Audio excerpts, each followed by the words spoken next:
গল্পের রংমশালে আমি কমলিকা আপনাদের শোনাচ্ছি রাজকাহিনীর গল্প। গত সপ্তাহে আপনাদের শুনিয়েছিলাম উদ্দিনের জহরব্রতের গল্প, আলাউদ্দিন খিলজির চিতোর দখলের গল্প। আর আজ শোনাব হাম্বির কিভাবে সেই চিতোরকে আবার রাজপুতদের দখলে আনলো সেই গল্প। তাহলে চলুন শুনি হাম্বিরের গল্প।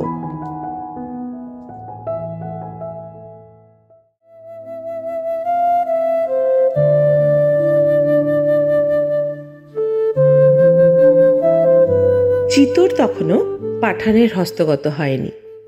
মেবারে তখনও ভীম রানার অটুট প্রতাপ। মহারানা লক্ষণ সিংহের সুশাসনে দেশ যখন শান্তিতে সুখে ধন ধান্যে পরিপূর্ণ, সেই সময় একদিন যুবরাজ অরিসিংহ দলবল নিয়ে শিকারে বেরিয়েছিলেন। অন্ধোয়া বনের ধারে উজালা গ্রামে মেঠো রাস্তায় শিকারীর দল রাজকুমারীর সঙ্গে সঙ্গে শিকারের পিছনে ছুটে চলেছিল।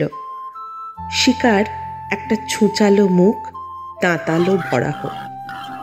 বেলা দুপুরে মেঠো রাস্তায় অনেকখানি ধুলো উড়িয়ে অনেক দূর ছুটে গিয়ে রাজকুমারের শিকার রাস্তার এক ধারে জনার ক্ষেতের ভিতর ঝাঁপিয়ে পড়ল। সেখানে ঘোড়া চলে না, তীর তো ছোটেই না। ক্ষেতের মাঝে মাচার উপর দাঁড়িয়ে এক রাজপুতের মেয়ে এই তামাশা দেখছিল। পরনে তার পিলা ওড়নি, নীল আঙ্গিয়া। রাজকুমারের গায়ে ছিল সবুজ দুপাট্টা। দুজনের চোখ দুজনের উপর পড়েছিল। শিকারের আশায় হতাশ হয়ে অরিসিংহ যখন বুনাস নদীর ধারে আমবাগানে ফিরে চলেছিলেন, ক্ষেতের ভিতর থেকে রাজপুতের মেয়ে সেই সময় বরাহটা মেরে শিকারীদের ভেট দিয়ে গেল। রাজকুমার জিজ্ঞেস করলেন, ক্যাসে মারা? বালিকা বল্লমের মতো সিধে একটা জনারের শীষ দেখিয়ে বলল, ইসি সে ঘায়েল কিয়া। তার ধুলোমাখা কালো চুলগুলি সাপের ফনার মতো সুন্দর মুখের চারিদিকে বড় শোভা ধরেছিল। তার সুডৌল হাতে পিতলের কাঁকন সূর্যের আলোয় সোনার মতো কেমন ঝকঝক করছিল। বুনাস নদীর তীরে আমবাগানের শীতল ছায়ায় সেই কথাই ভাবতে ভাবতে রাজকুমারের তন্দ্রা আসছিল। সবুজ ক্ষেতের মাঝে মাটির ঢালা ফেলে পাখি আর ছাগল তাড়াতে তাড়াতে মেয়েটিও রাজকুমারের কথা ভাবছিল কিনা কে জানে, কিন্তু একসময় তার হাত থেকে ঠিকরে একটা মাটির ঢেলা সে আমবাগানের ধারে ঘোড়ার পায়ে এসে লাগলো।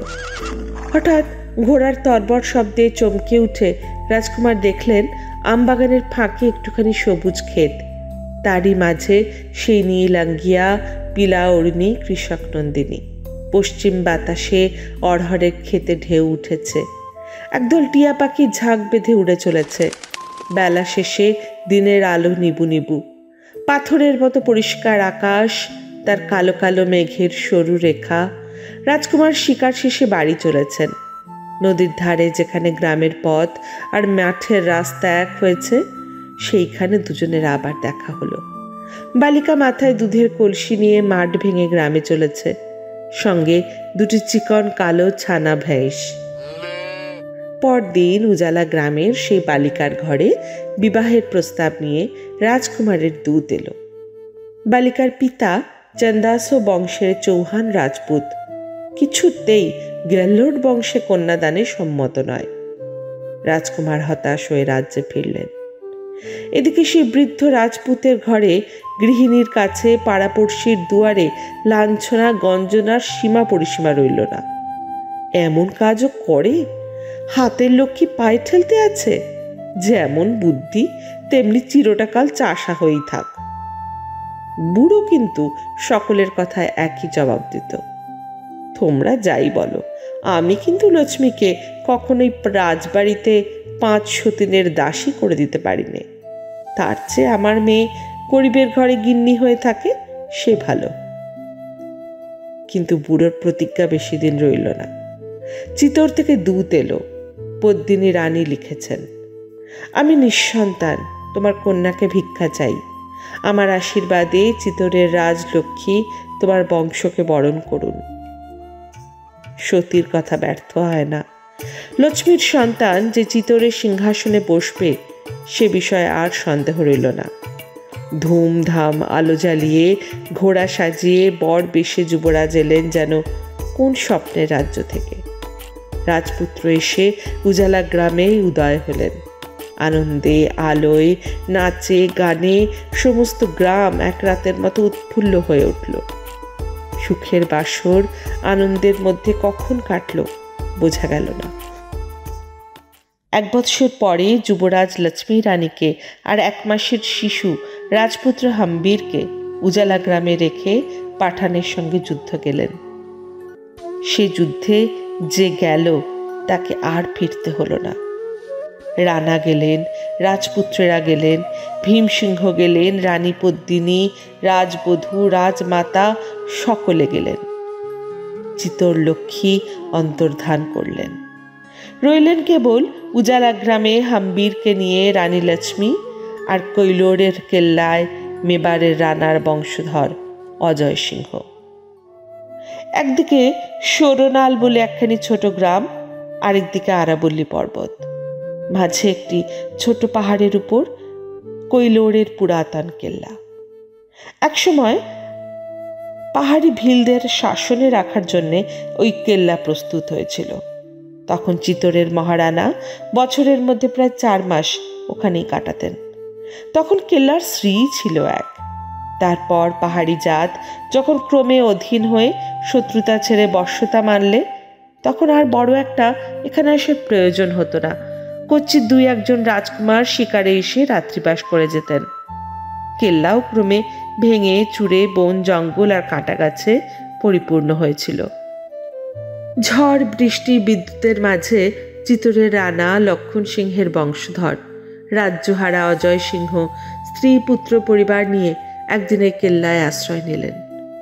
সে দুঃখের রাত কি দুঃখে কেটেছিল কে বলবে। মাথার উপর ফাটা ছাদ দিয়ে বৃষ্টির ধারা পড়ছে। ঘরের কোণে ইঁদুরের খুটখাট, বাদুরের ঝটাপট। রাজার ছেলে, রাজার বউ তারই মাঝে ভিজে ঘরে খড়ের বিছানায় ঘোড়ার কম্বল ঢাকা দিয়ে রাত কাটালেন। সকালে গ্রামবাসীরা রাজা দেখতে এসে দেখলে তাদের রাজার বসবার সিংহাসন, শোবার খাটিয়া নেই। রাজার রানী, রাজার ছেলে ঘোড়ার কম্বলে বসে আছেন।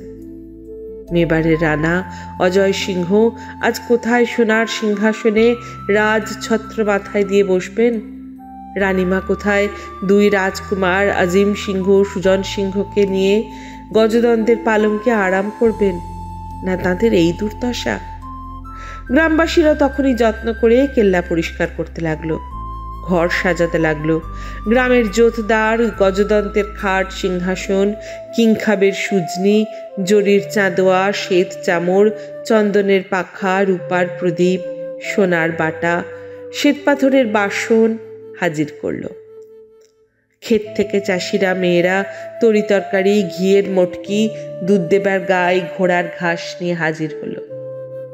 দেখতে দেখতে সাজ সরঞ্জামে কেল্লার শ্রী ফিরে গেল।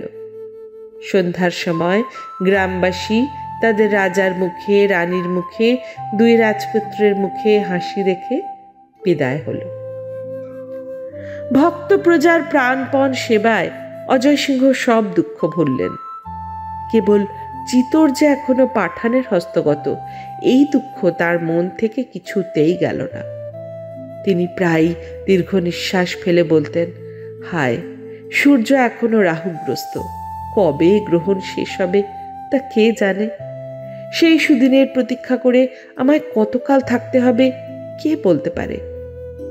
দিন যেতে লাগলো, কিন্তু যে সুদিনের প্রতীক্ষায় অজয় সিংহ রইলেন সেই সুদিন বুঝিবার এলো না। পাঠানের হাত থেকে চিতর উদ্ধার করতে অজয় সিংহ প্রাণ দিতে প্রস্তুত, কিন্তু তার লোকবল, অর্থবল কোথায়? বড় আশা ছিল 2 রাজকুমার অজিম সিংহ, সুজন সিংহ বড় হয়ে পিতৃরাজ্য উদ্ধারের চেষ্টা করবে, কিন্তু হায় বিধাতা, সেই সাধেও বাদ সাধলেন। সেদিন বর্ষাকাল, মেঘের ঘটা আরাবল্লী পর্বতের শিখরে শিখরে কাজলের মতো ছায়া ফেলেছে। গ্রামের উপর, ক্ষেতের উপর দিয়ে আলো আঁধারের খেলা চলছে। 2 রাজকুমার শিকারে বেরিয়েছেন। রাজা রানীতে মহলের ভিতর একলা আছেন। সন্ধ্যা হলো, রাজকুমারীরা ঘরে ফিরছেন না। রানীমা এক একবার খোলা জানলায় চেয়ে দেখছেন। দেখতে দেখতে পশ্চিম মেঘের তীরে একটুখানি সোনার ঢেউ খেলিয়ে সূর্যদেব অস্ত গেলেন। রাত্রির অন্ধকার মেঘের অন্ধকারে গাঢ়তর হয়ে এলো। রানীমা রাজার সঙ্গে কথা বলছেন আর বারে বারে জানলার পানে চেয়ে দেখছেন। রাজা বললেন, তোমায় আজ আনবো না দেখছি যে। কে জানে প্রাণটা কেমন করছে, বলে রানীমা উঠে গেলেন। দাসী ঘরে এসে প্রদীপ দিয়ে গেল। টুপটাপ করে ক্রমে বড় বড় ফোঁটায় বৃষ্টি নামল। রানীমা মলিন মুখে ফিরে এসে বললেন, এরা যে দু ভাই সকাল থেকে শিকারে গেল, এখনো এলো না কেন? রানা বলে উঠলেন, সে কি, এখনো এরা ফেরেনি? এই ঝড় বৃষ্টিতে দুজনে কোথায় রইল? বলতে বলতে কেল্লার উঠোনে লোকের কোলাহল শোনা গেল। তখন মেঘ কেটে গিয়ে চন্দ্রোদয় হচ্ছে। রাজা রানী দেখলেন জন কয়েক গ্রামবাসী কাকে যেন ধরাধরি করে নিয়ে আসছে। একজন দাসী তাড়াতাড়ি এসে খবর দিয়ে গেল, রানীমা দেখুন গিয়ে বড় কুমার আজিম বাহাদুরের কি হয়েছে। বলতে বলতে লোকজন ধরাধরি করে রাজকুমারকে নিয়ে উপস্থিত হলো। রাজা রানী শুনলেন পাহাড়ের উপর শিকার করতে গিয়ে মুঞ্জ বলে যে ভিল সর্দার, তার ছেলের সঙ্গে সুজন বাহাদুরের হরিণ নিয়ে ঝগড়া হয়। ক্রমেই লড়াই বাঁধে। বড় কুমার তাকে রক্ষা করতে গিয়ে মাথায় চোট পেয়েছেন। রানা জিজ্ঞেস করলেন, আর সুজন সিংহ কোথায় গেল? লোকজনেরা মাথা চুলকে বলল, আগে তিনি ভালো আছেন, আমাদের তিনি পাঠিয়ে দিলেন, নিজে একটা চটিতে বিশ্রাম করছেন, এলেন বলে।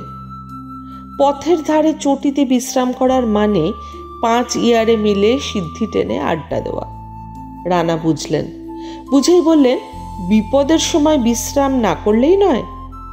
লোকজন সকলে বিদায় হলো। রাজা রানী, রাজবৈদ্য আর 2-1 দাসী অচৈতন্য আজিমকে ঘিরে রইলেন। সমস্ত রাত্রে রাজকুমারের চেতনা হলো না। রাজবৈদ্য ঘাড় নেড়ে বললেন, আঘাত সাংঘাতিক। ভোরের আলোর সঙ্গে সঙ্গে রাজকুমার একবার চোখ চাইলেন, একবার মা বলে ডাকলেন। তারপর খাঁচা ছেড়ে পাখি যেমন উড়ে যায়, তেমনি রাজকুমারের সেই সোনার দেহ ছেড়ে প্রাণ পাখি চলে গেল। তারপর দিনের পর দিন কাটতে লাগলো। অজয় সিংহ শোকে দুঃখে নিরাশায় দিন দিন ম্রিয়মান হতে লাগলেন। আর সেই দুর্দান্ত মুঞ্জ ডাকাত দিন দিন প্রবল হয়ে গ্রামবাসীদের উপর প্রজালোকের ঘরে বিষম উৎপাত আরম্ভ করল। এমনকি দুরন্ত ডাকাত এসে একদিন কৈলোরের কেল্লা পর্যন্ত লুট করে গেল। ডাকাত অজয় সিংহের মুকুট কেড়ে নিয়ে তার মাথায় তলোয়ারের চোট মেরে চলে গেল। বৃদ্ধ অজয় সিংহ, নেশাখোর সুজন বাহাদুর, প্রজাদের রক্ষা করে কে? একদিকে পাঠানের উৎপাত, আরেকদিকে মুঞ্জ ডাকাতের নিষ্ঠুর অত্যাচার। ওদিকে আবার চারিদিকে খবর হলো রানার বেশি দিন বাঁচেন কিনা সন্দেহ। রাজ্যে হাহাকার পড়ে গেল। সকলেই বলতে লাগলো, এতদিনে বুঝি সূর্যবংশের গৌরব শেষ হয়। সুজন বাহাদুর যে রাজ্য চালাতে পারেন এমন তো বোধ হয় না। রাজ্যের যখন এই দুরবস্থা, সেই সময় উজালা গ্রাম থেকে লক্ষ্মী রানী হাম্বিরকে নিয়ে কৈলোরে এসে উপস্থিত হলেন। রানার আত্মীয় স্বজন, দেশের সর্দার, সামন্ত যে যেখানে ছিলেন উপস্থিত। রানা সকালে সভা করে বসেছেন। হাম্বির এসে প্রণাম করলেন। রানা আশীর্বাদ করে হাম্বিরকে কাছে বসালেন। হাম্বিরকে দেখে আজ তার দাদা অরিসিংহকে মনে হলো। সেই নাক, সেই চোখ, দাদার মতো তেমনি সুন্দর বলিষ্ঠ শরীর, গলার স্বর তেমনি মধুর গম্ভীর। আজ অজয় সিংহের মনে পড়ল তার দাদা অরিসিংহ পাঠানের সঙ্গে শেষ যুদ্ধে যাবার আগে তার হাতে একখানি চামড়ার থলি আর একখানি চিঠি দিয়ে বলেছিলেন, এই চিঠিতে আমার শেষ ইচ্ছা রইল, আর এই থলিতে একখানি ছোড়া রইল। হাম্বির বড় হলে এ দুটি তাকে দিও। রানা অজয় আজ তার সমস্ত সামন্ত সর্দারের সম্মুখে অরিসিংহের নিজের হাতের লেখা সেই চিঠি আর ছোড়া হাম্বিরের হাতে দিয়ে বললেন, বৎস, পড়ে দেখো তোমার পিতার শেষ ইচ্ছা কি। পত্রে লেখা ছিল, শ্রীরাম জয়তী, শ্রী গণেশ প্রসাদ, শ্রী কলিঙ্গ প্রসাদ, মহারাজ অধিরাজ শ্রী অরিসিংহ আদেশতু। অতঃপর অজয় সিংহজি ও মেবারের 10 সহস্র অধিকারের সামন্ত সর্দার ও জনপদ বর্গকে আমার আদেশ এই, ভবানী মাতার ইচ্ছায় পাঠান যুদ্ধ সংকট সমরে যদি আমার স্বর্গলাভ ঘটে, তবে দেশাচার মতো ভাইজি অজয় সিংহ একলিঙ্গজির দেওয়ানি গ্রহণ করিয়া যথাবিহিত প্রজা পালন ও রাজ্য চালনা করিতে থাকিবেন, ও আমার বিধবা পত্নী রানী লক্ষ্মী ও শিশুপুত্র হাম্বিরকে লইয়া যাহাতে সুখে স্বচ্ছন্দে উজালা গ্রামে বস করিতে পারেন, সেজন্য উজালা গ্রাম ও তাহার সংলগ্ন সমুদয় জমি রানীর নিজ নামে বন্দোবস্ত করিয়া দিবেন। আমি নিজ বুদ্ধি ও বিশ্বাস মতো দেওয়ানির বন্দোবস্ত করিয়া গেলাম, কিন্তু অতঃপর সিংহাসন লইয়া হাম্বির ও ভাইজির সন্তানগণের মধ্যে বিবাদ ঘটিবার সম্ভাবনা। সেই নিমিত্ত শেষ অনুরোধ এই যে আমাদের সামন্ত সর্দার মন্ত্রীবর্গ এবং প্রজালোক যাহা উপযুক্ত বিবেচনায় দেওয়ানিতে বহাল করিবেন, তিনি রাজ্যাধিকারী বলিয়া সাব্যস্ত হইবেন। হাম্বির ও অন্যান্য কুমারের প্রতি আমার আদেশ এই যে তাহারা এই উত্তরাধিকার সূত্র লইয়া বিবাদ না করেন। দেশের সংকট অবস্থা, এই সময় গৃহবিবাদ বাঞ্ছনীয় নয়। আমাদের মধ্যে যে কুসন্তান এই গৃহবিবাদে লিপ্ত হইবে, ভগবান একলিঙ্গের অভিশাপ যেন তাহাকে স্পর্শ করে। ইতি সম্বৎ 1333 চিতরগড়। পত্রপাঠ শেষ হলে রানা সকলের দিকে চেয়ে বললেন, এখন কি করা কর্তব্য? রাজ্যের সামন্ত সর্দারি সবাই উপস্থিত আছেন। আমার ইচ্ছা এই সভাতেই সিংহাসন সুজন বাহাদুরের কি হাম্বিরের এই বিষয়ে একটা মীমাংসা হোক। আমি বুঝেছি আমি আর অধিক দিন নেই, অতএব আমি বেঁচে থাকতেই উপযুক্ত কোনো এক কুমারের হাতে দেওয়ানির ভার দিতে চাই। এখন 2 কুমারের মধ্যে কে উপযুক্ত তোমরা সকলে স্থির করো। রাজসভায় তুমুল তর্ক উঠল। সেই সময় পেট মোটা নেশায় ঢুলুঢুলু রক্তচক্ষু সুজন সিংহ সভায় প্রবেশ করলেন। সভায় 2 দল হলো।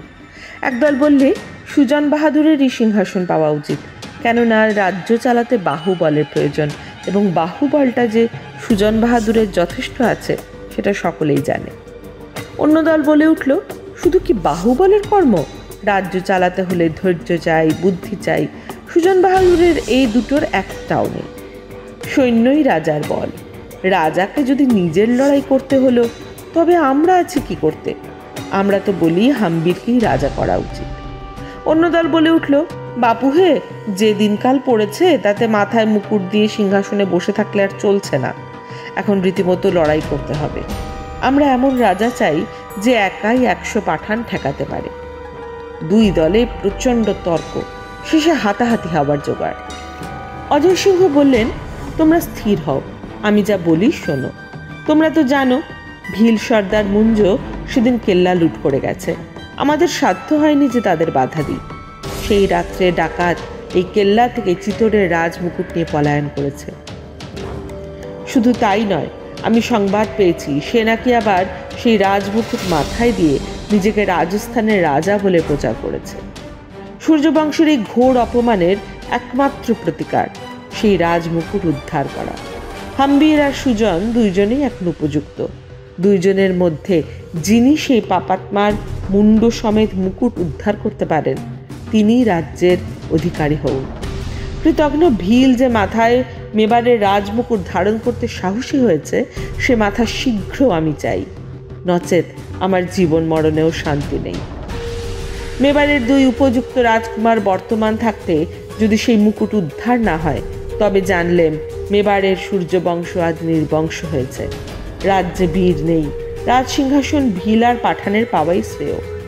কেল্লায় যত সৈন্য, যত অস্ত্র আছে, 2 কুমার ইচ্ছা মতো ব্যবহার করুন। আজ সভা ভঙ্গ করো। কোলাহলে রাজসভা ভঙ্গ হল। তারপর দিন সূর্যোদয়ের সঙ্গে সঙ্গে নিজের বন্ধু বান্ধব সৈন্য সামন্ত নিয়ে সুজন বাহাদুর ডাকাত ধরতে চললেন। আজ তিনি ভারী ব্যস্ত। অন্যদিন বেলা 11টার পূর্বে সুজন বাহাদুরের ঘুম ভাঙত না। আজ তিনি ভোর না হতেই প্রস্তুত। এত ব্যস্ত যে হাম্বিরকে সঙ্গে ডেকে নিয়ে যান তারও সময় হলো না। কেল্লার জনপ্রাণী না উঠতে উঠতেই বড় কুমার সুজন সিংহ দল বল নিয়ে বেরিয়ে পড়লেন। 2 একজন সামন্ত জিজ্ঞাসা করলেন, কই ছোট রাজকুমার গেলেন না? সুজন সিংহ হেসে বললেন, তিনি একটু আরাম করছেন, চলো আমরা আগে যাই, তিনি আহারাদি করে পরে আসবেন এখন।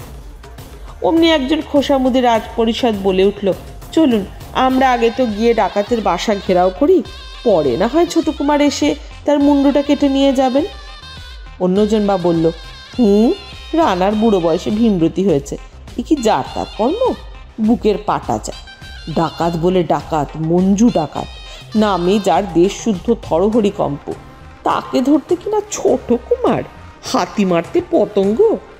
ওর মধ্যে কোনো এক মন্ত্রীপুত্র বলে উঠল, না হে না, রাজবুদ্ধির মধ্যে প্রবেশ করা কি তোমাদের কর্ম? কণ্টক দিয়ে কণ্টক উদ্ধার, বুঝলে কি না?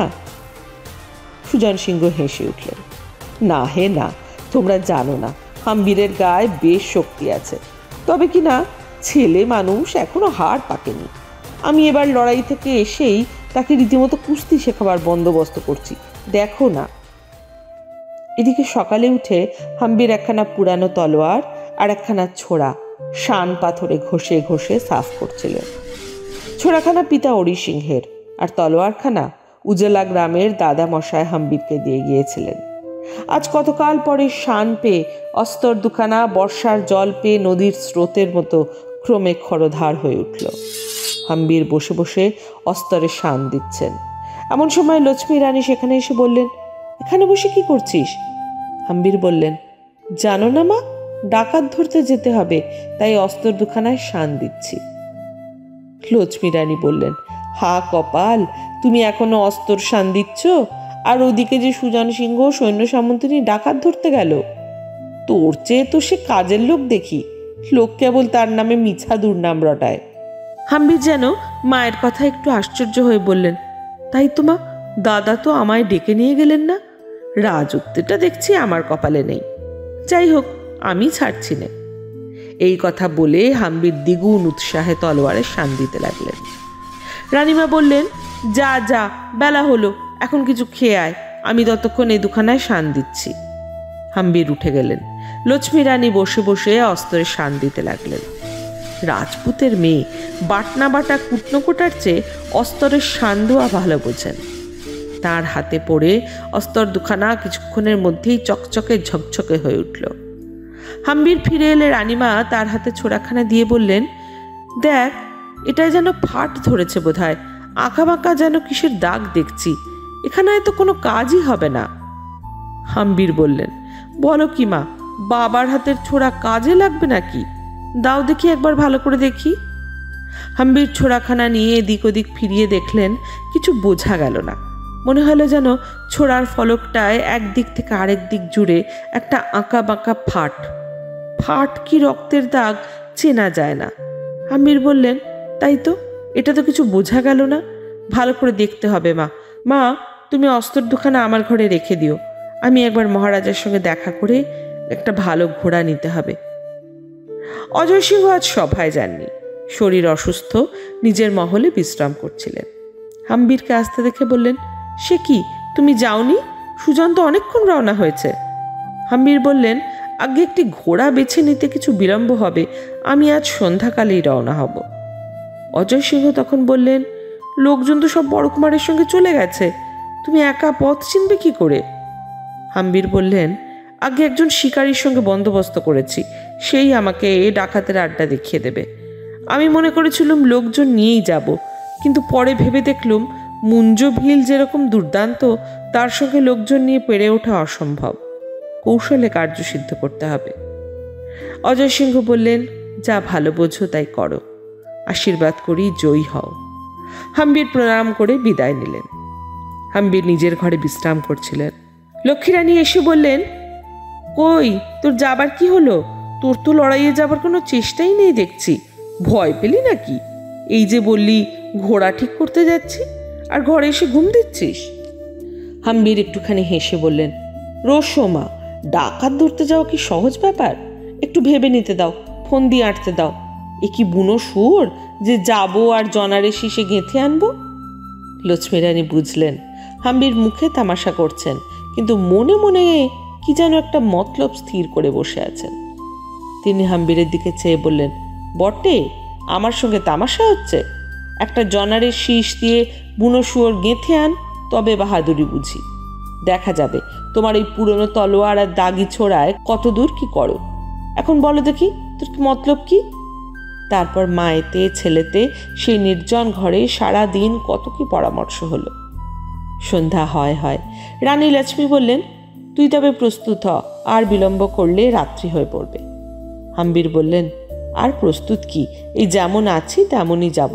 দেখো তো মা আমার ঘোড়াটা এলো কিনা। রানী উঠে গেলেন। হাম্বিরের ঘোড়া প্রস্তুত হয়ে এলো। তিনি হাসতে হাসতে বললেন, দেখা যাক মা, পুরনো তলোয়ার, দাগি ছোড়া আর এই বেতো ঘোড়াটা নিয়ে কতদূর কি করতে পারি। মা আশীর্বাদ করলেন, জয়ী হও। হাম্বির সেকেলে তলোয়ার কোমরে গুঁজে সামান্য বেশে সেই বেতো ঘোড়ায় চড়ে বসলেন। সন্ধ্যার অন্ধকার গাঢ়তর হয়ে এলো। সূর্য অস্ত গেলেন। হাম্বিরকে নিয়ে সেই বেতো ঘোড়া খটর খটর করে গ্রাম ছাড়িয়ে বনের পথে প্রবেশ করল। আরাবল্লী পর্বতের নিবিড় বনোচ্ছায়ায় ঘোর অন্ধকার, দুহাত তফাতে লোক চেনা যায় না। হাম্বির তার বেতো ঘোড়াটাকে একদিকে ছেড়ে দিয়ে কালো কম্বল মুড়ি দিয়ে নিঃশব্দে সেই বনের অন্ধকারে লুকিয়ে পড়লেন। ছায়ার সঙ্গে যেন একটা ছায়া মিলিয়ে গেল। যেমন শিকারের সন্ধানে বাঘ ফেরে, তেমনই সেই অন্ধকার বনে হাম্বির নিঃশব্দে অতি সন্তর্পণে গিরি নদীর পাড়ে পাড়ে, ঘন বনের ধারে ধারে, পাহাড়ের গহ্বরে গহ্বরে ডাকাতের সন্ধান করে চললেন। তৃষ্ণার সময় নদীর জল, ক্ষুধার সময় গাছের ফল, ঘুমের সময় পর্বতের গহ্বর, এমনি করে হাম্বিরের দিন কেটে চলল। যেসব মহাবনে মানুষের চলাচল নেই, দিবারাত্রি যেখানে কেবল সবুজ অন্ধকার আর বাঘ ভালুকের গর্জনে পরিপূর্ণ, দিনের পর দিন হাম্বির সেই মহাবনের ভিতর ঘুরে বেড়াতে লাগলেন। বনের আর অন্ত নেই। একদিকে ঘোর অমাবস্যার রাত্রি, বনের ভিতর দিয়ে পথ দেখে চলা অসম্ভব। হাম্বির একদিন একটা প্রকাণ্ড শাল গাছে চড়ে এদিক ওদিক চেয়ে দেখছেন আর মনে মনে ভাবছেন, দূর কর ছাই, ডাকাতের সন্ধান কি পাওয়া যাবে না? আজ তো এই অন্ধকারে আর পথ চলা অসম্ভব। আজ রাত্রি দেখছি গাছেই কাটাতে হবে। উফ, বনের তলায় মশাগুলো ভন ভন করে ডাকছে দেখো। আবার ওই যে বাঘের গর্জন ঘন ঘন শোনা যাচ্ছে। এত মশার ভনভনানি আর বাঘের গর্জন কোনোদিন তো শুনিনি। যাই হোক, আজ রাত্রিতে আর মাটিতে পা দেওয়া না। এই বনটায় তত গাছপালা নেই, কিন্তু জীবজন্তু দেখছি অনেক আছে। হাম্বির নিজেকে বেশ করে গাছের সঙ্গে বেঁধে নিদ্রা গেলেন। অনেক রাত্রে হাম্বিরের ঘুম ভাঙল। হাম্বির দেখলেন আকাশের একদিকে রাঙা আলো দেখা দিয়েছে। সকাল হয়েছে ভেবে হাম্বির উঠে বসলেন, কিন্তু সকাল হলো তো পাখি ডাকে না কেন? তবে ভ্রম হলো নাকি? হাম্বির বেশ করে চারিদিক দেখতে লাগলেন। সেই সময় যেন দুজন মানুষে সেই শাল গাছের তলায় কথা কইছে শোনা গেল। লোক দুটোর কথা বোঝা গেল না, কিন্তু দু একবার মুঞ্জ ডাকাতের আর সুজান বাহাদুরের নাম বেশ স্পষ্ট শুনতে পেলেন। হাম্বির আস্তে আস্তে গাছের ডাল বেয়ে খানিকটা নেমে এসে কান পেতে শুনতে লাগলেন। দুই পাহাড়িতে কথা হচ্ছে। ওরে ভাই বদ্রি, তুই এখনো মুঞ্জু মুঞ্জু বলিস? তাই তো সে চটে যায়। মুঞ্জুকে মুঞ্জু বলবো না তো কি? সে কি জানো না যে আমি তার চাচা হলেন? ওরে ভাই, সে কি এখনো চাচা ফাচা মানে? যেদিন থেকে সে সেই রাজপুতগুলোকে আর রানার ছেলেকে লড়াইয়ে হারিয়ে দিয়েছে, সেই দিন থেকে তার মাথা বিগড়ে গেছে। সে এখন চায় আমরা তাকে রানা আর তার ছেলেকে কুমার বলি। রেখে দে তোর রানা, রেখে দে তোর কুমার, আমি তাদের চিরকাল বলবো মুঞ্জু আর ভুঞ্জু। তবে ভাই রঞ্জু, আজ তুই লাজ দেখতে চলেছিস কেন? সর্দার আজ মেয়ের বিয়েতে মৌয়া খেয়ে নেশা করেছে, তোকে দেখলেই মাথা কাটতে আসবে। ওরে, এ কি বলিদানের মোষ পেয়েছিস যে টুক করে হাঁড়ি কাটে মাথা দেব? চল এখন নাতনির বিয়েতে একটু আমোদ করা যাক। বাজে কথায় কেবল রাত কাটালি। লোক দুটো হন হন করে উত্তরমুখ চলল। এতক্ষণে বুঝলেন হাম্বির, তিনি ডাকাতের আড্ডায় এসে পড়েছেন। দূর থেকে মাদল আর ঝাঁঝরের হুম হুম ঝুমঝুম আওয়াজ স্পষ্ট শোনা যাচ্ছে। মশালের আলো আকাশের একদিক রাঙিয়ে তুলেছে। হাম্বির তাড়াতাড়ি গাছ থেকে নেমে সেই লোক দুটোর সঙ্গ নিলেন। কতদিন কেটে গেছে সুজন বাহাদুর ডাকাত ধরতে না পেরে কৈলোরের কেল্লায় ফিরে এসেছেন। হাম্বিরের কিন্তু কোনো খবর নেই। সকলেই বলছে নিশ্চয়ই তিনি ডাকাতের হাতে কাটা পড়েছেন। এমন সময় একদিন মহারানার সভায় হাম্বিরের এক পত্র এলো। হাম্বির উজালা গ্রাম থেকে লিখেছেন তিনি উজালা গ্রামে মুঞ্জ বাহাদুরকে মেবারের রানা করে রাজ সিংহাসন দিয়েছে। নতুন রানা হাম্বিরকে কৈলোরের কেল্লা আর 100খানা গ্রাম জায়গির দিয়েছে। অজয় সিংহ যদি সহজে কেল্লা ছেড়ে দেন তো ভালো, নচেত লড়াই নিশ্চয়, এবং মুঞ্জ বাহাদুর সশরীরে স্বগণে এসে কেল্লা দখল করবেন, এ বিষয়ে সন্দেহ নাস্তি। শুনে সুজন সিংহ বলে উঠলেন, দেখলে ছোকরার কাণ্ডটা দেখলে একবার, সে কি মনে করেছে দুমুঠো ডাকাতের দল নিয়ে মেবারের সিংহাসন দখল করবে? এত বড় তার স্পর্ধা। অজয় সিংহ বললেন, হাম্বির কি এত দূর নীচ হবে? এ তো আমার বিশ্বাস হয় না। চিঠিটা কেমন কেমন শোনাচ্ছে না? রাজমন্ত্রী বললেন, কথাটা যদিও বিশ্বাসযোগ্য নয়, কিন্তু বলাও যায় না। আমার মনে হয় প্রস্তুত হয়ে থাকাই ভালো। আজকালের ছেলে কখন কি করে বসে বলা যায় না। সুজন সিংহ বললেন, তবে একবার মেবারের সমস্ত সামন্ত সর্দারকে খবর পাঠানো হোক। অজয় সিংহ বললেন, তাতে কাজ নেই। এ কি পাঠান বাদশা আসছে যে সামন্ত সর্দারদের খবর পাঠাতে হবে? লোকে যে হাসবে। সকলকে সাবধানে থাকতে বলো, হঠাৎ কেল্লায় ডাকাতি না হয়। হাম্বিরকে লিখে দাও যেন এমন দুঃসাহসের কাজ না করে। আর একদল সৈন্য নিয়ে তুমি উজালা গ্রাম থেকে ডাকাতের দল তাড়িয়ে দাওগে, আর পারো তো হাম্বিরকে বেঁধে আনো। সুজন সিংহ যে আজ্ঞে বলে উঠে গেলেন, কিন্তু তিনি মুঞ্জ ডাকাতের হাতে একবার পড়েছিলেন। সে যে কেমন সহজ ডাকাত বেশ চিনেছেন।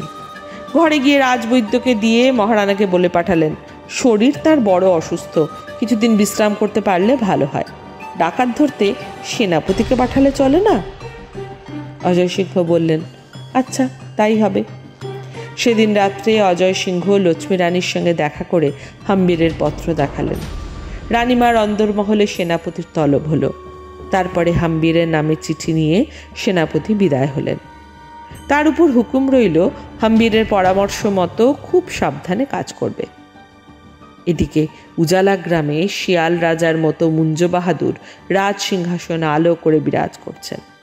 ডাইনে বামে গম্ভীরমল আর চুয়োমল, দুই নতুন মন্ত্রী কানে কলম গুজে বসে আছেন। আর রাজসভায় আছেন হাম্বির আর উজালা গ্রামের 2-1 পেট মোটা যোদ্ধার, আর 2-4 কালো মুস্কো পাহাড়ি ভিল। একজন গরিব প্রজা খাজনা দিতে পারেনি। রাজার লোক তাকে বেঁধে এনেছে। মুঞ্জ রাজা হুকুম দিলেন, ওর মাথা কাট। অমনি হাম্বির কানে কানে বললেন, এরকম করলে প্রজা লোক খাপ্পা হবে, ওকে কিছু বকশিস দিতে হুকুম হোক। অমনি 2 মোহর ইনাম হয়ে গেল। গরিব প্রজা 2 হাতে সেলাম ঠুকে বিদায় হলো। মনে মনে বললে, রাজা তো হাম্বির, এটা তো ডাকাতের সর্দার, ওর কি দয়া মায়া আছে? এমন সময় কৈলোরের কেল্লা থেকে সেনাপতি এসে মুঞ্জ বাহাদুরের সঙ্গে দেখা করল। কথা স্থির হলো, মহারানা কৈলোরের কেল্লা হাম্বিরকে দিয়ে স্ত্রী পুত্র পরিবার নিয়ে কাশীবাস করুন। তার খরচপত্র রাজভাণ্ডার থেকে দেওয়া হোক, আর হাম্বির ভিল রাজার মন্ত্রী হয়ে রাজ্য শাসন করুন। সেজন্য তাকে সমস্ত খরচ খরচা ও মাসিক 6000 তনখা ও চিতরের কেল্লা জায়গির দেওয়ায় স্থির হলো। গম্ভীরমল শর্ত আওড়ালেন। চুয়োমল একরারনামা লিখে হুজুরে পেশ করলেন। কিন্তু হুজুর তো পড়তে জানেন কত? কলম হাতে হাম্বিরের দিকে চাইলেন। হাম্বির বললেন, এসব পাকা দলিলে কলমের সই দেওয়া ভালো নয়। আমি বলি, মহারাজাতে পাঞ্জামোহর করে দিলেই ভালো হয়। মুঞ্জ বাহাদুর 2 হাতে কালি মেখে দলিলের পিঠে হাতের ছাপ লাগালেন। সেনাপতি দলিল নিয়ে বিদায় হলেন। মুঞ্জ বাহাদুর হাম্বিরের দিকে চেয়ে হাসতে হাসতে বললেন, এই তো বড় মজা, লড়াই নেই, হাঙ্গামা নেই, এক হাতের ছাপেই কাজ সাফ। দিল্লির বাদশাকে এমনি একটা পাঞ্জা পাঠিয়ে চিতরের কেল্লাটা দখল করে নিলে হয় না? হাম্বির বললেন, আগে মেবার দখল করে নেওয়া যাক, তারপর দিল্লি পর্যন্ত ঠেলে যাওয়া যাবে। এখন একটু আমোদ আহ্লাদের হুকুম হোক, রানার সেনাপতি আমাদের জাঁকজমক দেখে যাক। মুঞ্জ রাজা বললেন, বন্ধু তুমি যেমন ভালো বোঝো করো, কিন্তু দেখো মাদলের বাজনা আর মহুয়ার কলসিটা ভুলো না, এই দুটো না থাকলে আমোদ হবে না। হাম্বির ভাড়ে ভাড়ে মহুয়ার কলসি, দলে দলে মাদলের ব্যবস্থা করলেন। উজালা গ্রামে ভিল রাজার রাজপ্রাসাদে আমোদের ফোয়ারা খুলে গেল। সেনাপতি এলেন, গম্ভীরমল এলেন, চুয়োমল এলেন, হাম্বির এলেন। গ্রামের প্রজা, লোক, পাড়া প্রতিবেশী যে যেখানে ছিল সকলে এলো। আর সেই সঙ্গে এলো সাদা কাপড়ে ভদ্রলোক সেজে একদল রাজপুত সৈন্য। রাত্রি প্রায় শেষ হয়েছে, গ্রামবাসীরা যে যার ঘরে ফিরেছে। ভিলের দল মহুয়ার কলসি খালি করে যেখানে সেখানে গড়াগড়ি যাচ্ছে। এই সময় হাম্বির তার বেত ঘোড়ার পিঠে একটা রক্তমাখা চটের থলি চাপিয়ে উজালা গ্রাম থেকে বিদায় হলেন। সেনাপতির উপর ভিল রাজার রাজপ্রাসাদ জ্বালিয়ে দেবার হুকুম রইল। হাম্বির যেমন সন্ধ্যাবেলায় বেত ঘোড়ায় চড়ে কৈলোরের কেল্লা থেকে বেরিয়েছিলেন, ঠিক তেমনি সন্ধ্যাবেলা সেই বেত ঘোড়ায় চড়ে কতদিন পর রাজ মুকুট সমেত মুঞ্জ ডাকাতের মুন্ডু নিয়ে ফিরে এলেন। কেল্লায় জয় জয়কার পড়ে গেল। মহারানা সেই ভিলের কাঁচা রক্তে হাম্বিরের কপালে রাজ টিকা লিখে দিয়ে বললেন, রাজপুতের নিয়ম সিংহাসনে বসবার আগে কাজের ব্রত সাঙ্গ করতে হয়। আজ এই শত্রুর রক্তে তোমার এই ব্রত উদযাপন হলো। আজ থেকে সিংহাসন তোমার, রাজ মুকুট তোমার। কিন্তু মনে রেখো, মেবারের মুকুট উদ্ধার হলো বটে, রাজ্য এখনো পাঠানের হস্তগত। তারপর মহারানা সুজন সিংহকে ডেকে 5 হাতিয়ার আর 1 ঘোড়া দিয়ে বললেন, তুমি মেবার ছেড়ে দক্ষিণ দেশে যাও। সেখানে তোমার ক্ষমতা থাকে তো নতুন রাজত্ব করো গিয়ে। মনে ভেবো না যে আমি তোমাকে স্নেহ করি না, কিন্তু আমি বেশ বুঝছি তোমার নির্বাসনে মেবারের মঙ্গল, তোমারও মঙ্গল। আর যদি ভগবানের ইচ্ছা হয় তবে তোমার সন্তানেরা একদিন দক্ষিণ দেশে অখণ্ড রাজ্য বিস্তার করবে। যাও, মনে রেখো তুমি সূর্য বংশের সন্তান। তোমা হতে বংশের যেন কলঙ্ক না হয়। নিজের উপর নির্ভর করো, তবেই বড় হতে পারবে। হাম্বির এখন শুধু হাম্বির নয়, ভগবান একলিঙ্গের দেওয়ান মহারানা হাম্বির। নামটা শুনতে যতখানি, হাম্বিরের রাজত্ব কিন্তু ততখানি ছিল না। থাকবার মধ্যে কৈলোরের কেল্লা, আশেপাশে খানকত গ্রাম আর 2000 মাত্র রাজপুত সেপাই। মেবারের মহারানা এখন ঠিক যেন একজন তালুকদার। এদিকে দিল্লির বাদশাহ মোহাম্মদ খিলজির হয়ে মালদেব তখন চিতরে বসে সমস্ত মেবার শাসন করছিলেন। চিতর থেকে প্রায় 20 ক্রোশ দূরে কৈলোরের কেল্লা। কোনো কোনো দিন আকাশ পরিষ্কার থাকলে কৈলোর থেকে ছাদের উপর চিতরের কেল্লা ঠিক যেন একখানি জাহাজের মতো আকাশ সমুদ্রে ভেসে রয়েছে দেখা যেত। হাম্বির লক্ষ্মী মায়ের সঙ্গে কেল্লার ছাদে উঠে লোক যেমন ঠাকুর দর্শন করে, তেমনি চিতর দর্শন করতেন।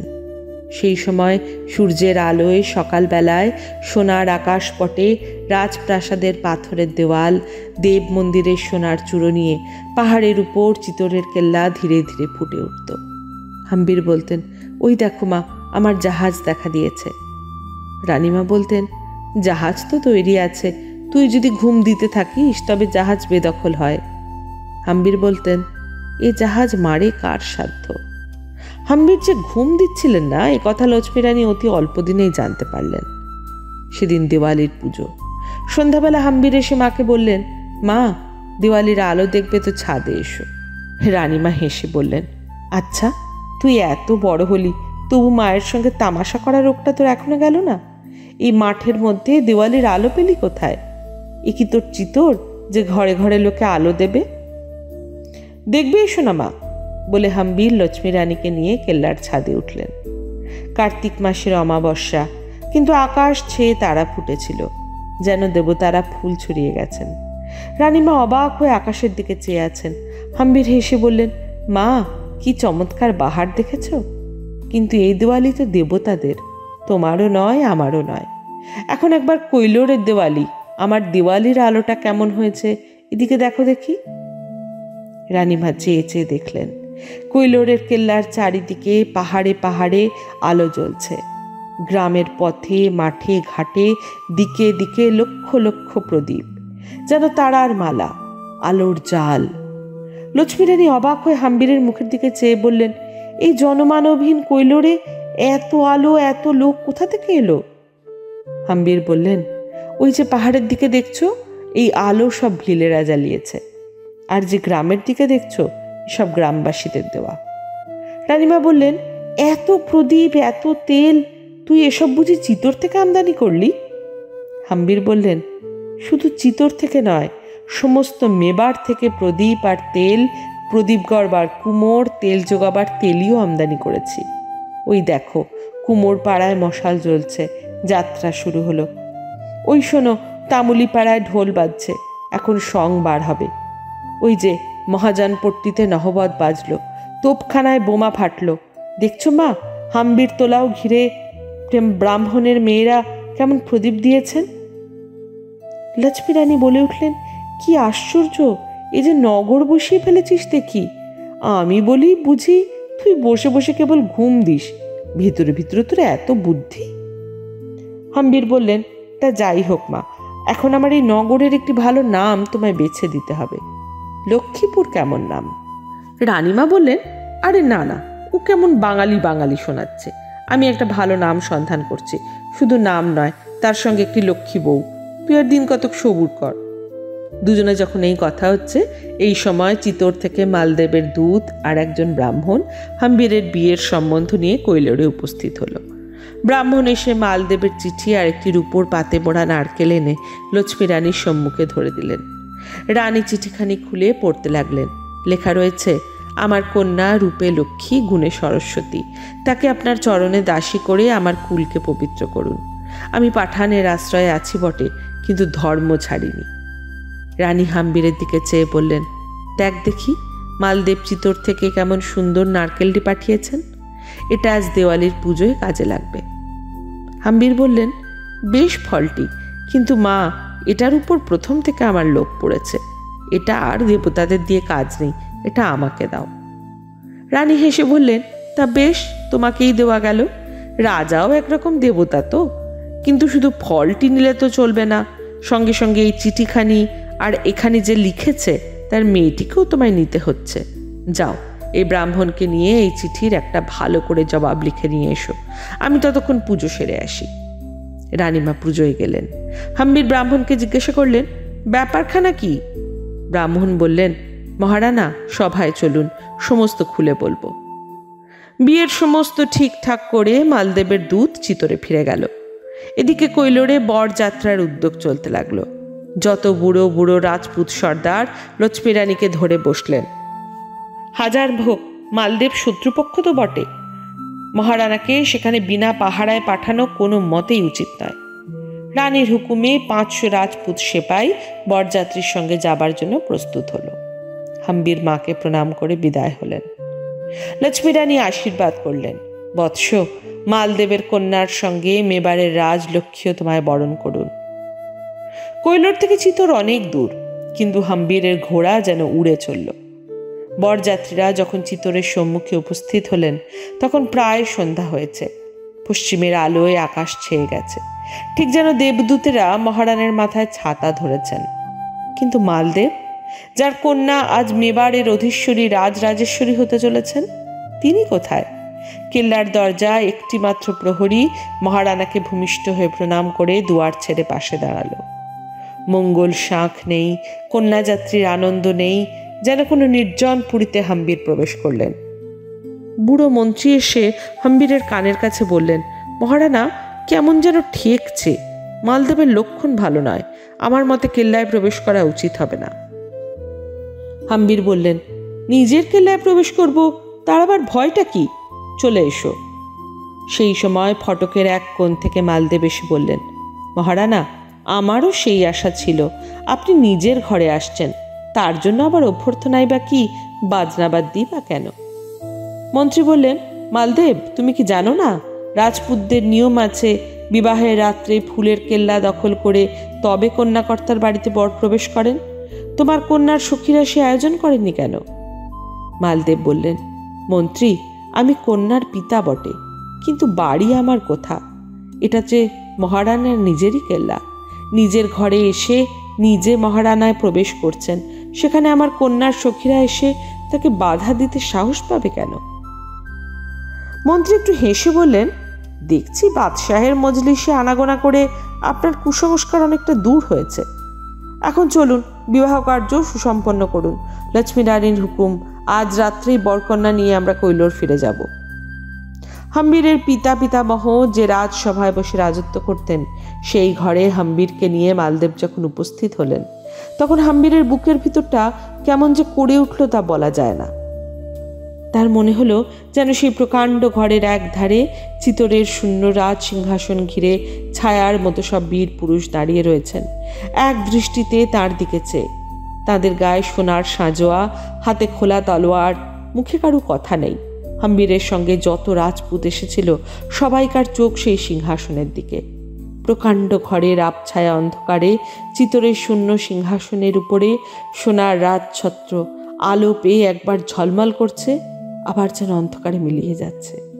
হাম্বিরের সঙ্গে 500 রাজপুত সেই সিংহাসনকে নমস্কার করে যেমনই উঠে দাঁড়ালেন, অমনি সেই অন্ধকার ঘর যেন আলো করে কমল কুমারী সখীদের সঙ্গে এসে হাম্বিরের গলায় পদ্ম ফুলের মালা দিলেন। চিতরের রাজলক্ষ্মী এতদিন অনাথা বিধবার মতো শূন্য রাজপুরে যেন একা ছিলেন। আজ যেন কতদিন পরে চিতরের রাজকুমার এসে তার হাত ধরে তাকে বরণ করে নিলেন। কতদিন পর চিতরের কেল্লায় আরেকবার মঙ্গল শাঁখ বেজে উঠল।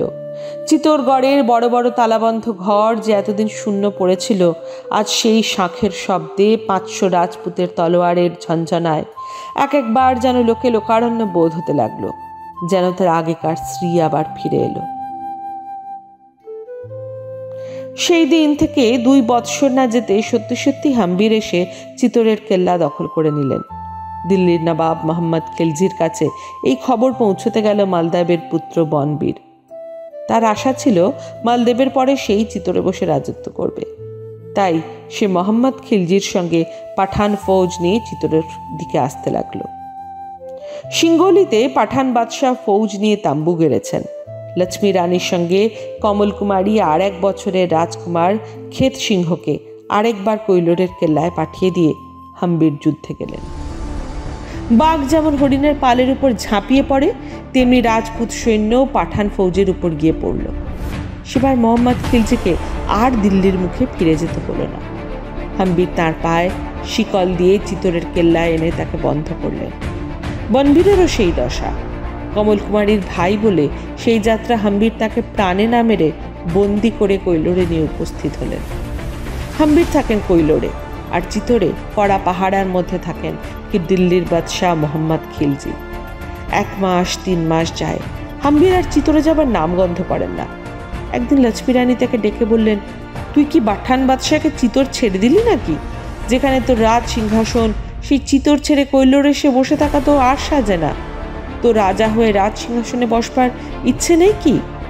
হাম্বির বললেন, মা, চিতরের সিংহাসনে বসতে হলে কি চাই জানো তো?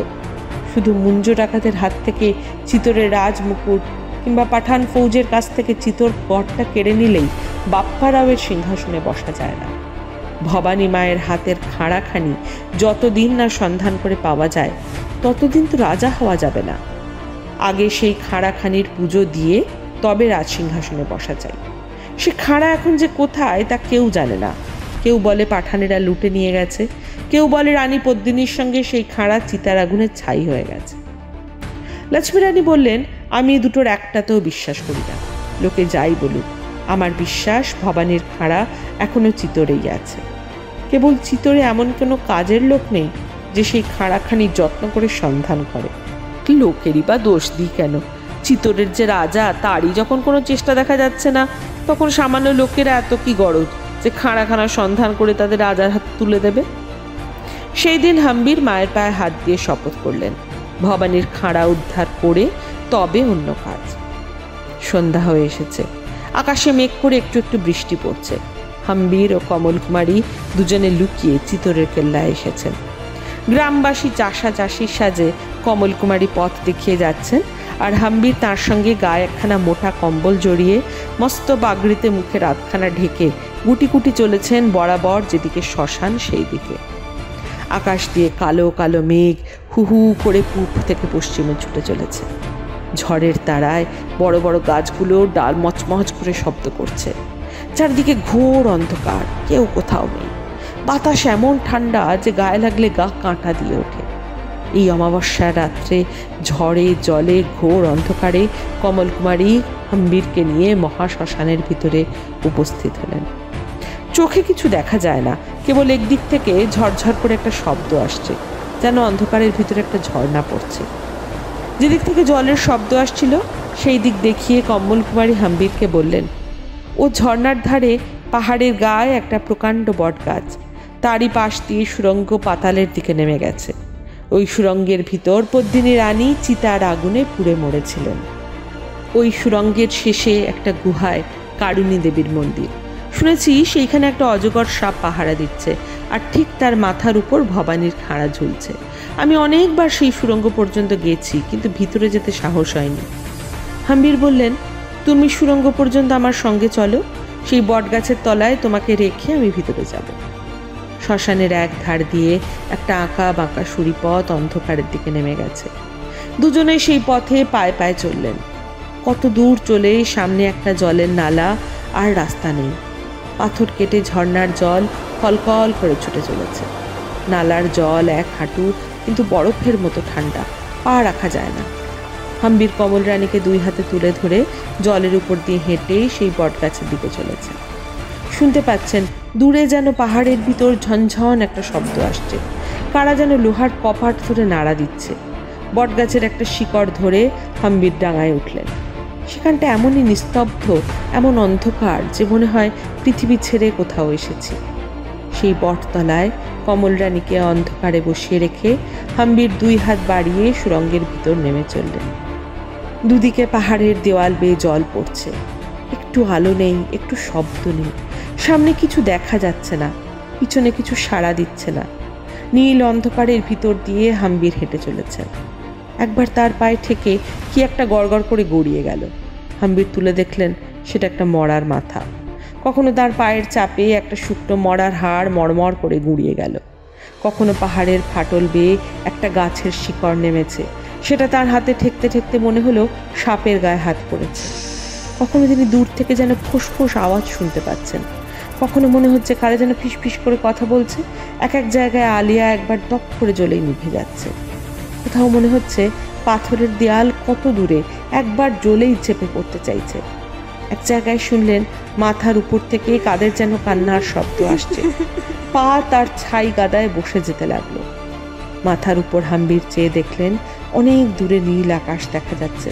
চারিদিকে তার গোল পাথরের দেওয়াল, কোনো দিকে আর যাবার পথ নেই।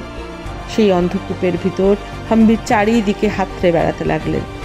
নিচে পথ নেই, উপরে পথ নেই, আশেপাশে পাথরের দেয়াল, তারই মাঝে স্তূপাকার ছাই, চলতে গেলে পা বসে যায়। কতক্ষণ হাম্বির সেইখানে দাঁড়িয়ে রয়েছেন, এমন সময় পাথরের দেওয়ালের উপর থেকে শুনলেন শাঁখ ঘণ্টার শব্দ ভেসে আসছে।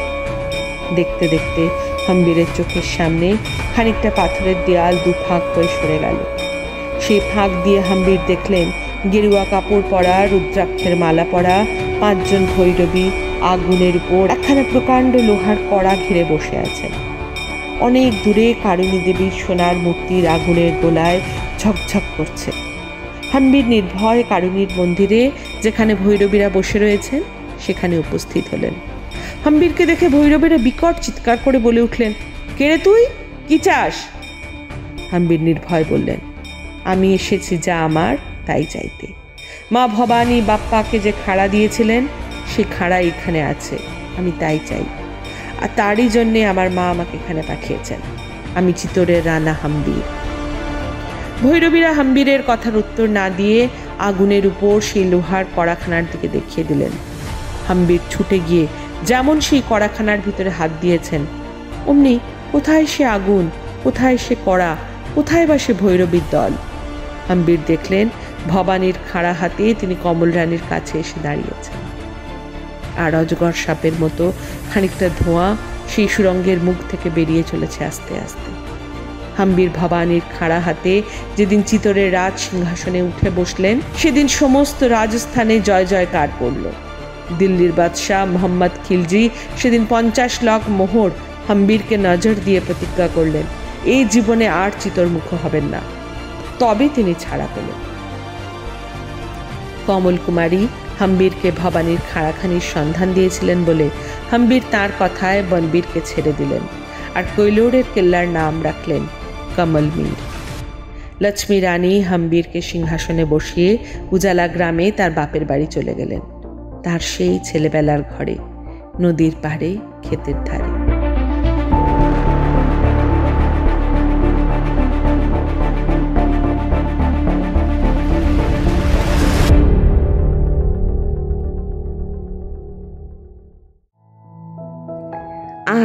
এই পর্যন্ত। কেমন লাগছে আপনাদের রাজকাহিনীর এই গল্প? ভালো লাগলে একটা লাইক করে দেবেন। আর অন্য পর্বের গল্পগুলি এই চ্যানেলের ডেসক্রিপশনের লিঙ্কে দেওয়া থাকবে, প্লিজ শুনে নেবেন। গল্পের রং মশালকে সাবস্ক্রাইব করে পাশে থাকবেন। পরের গল্প নিয়ে আমি খুব তাড়াতাড়ি ফিরে আসব। ভালো থাকবেন।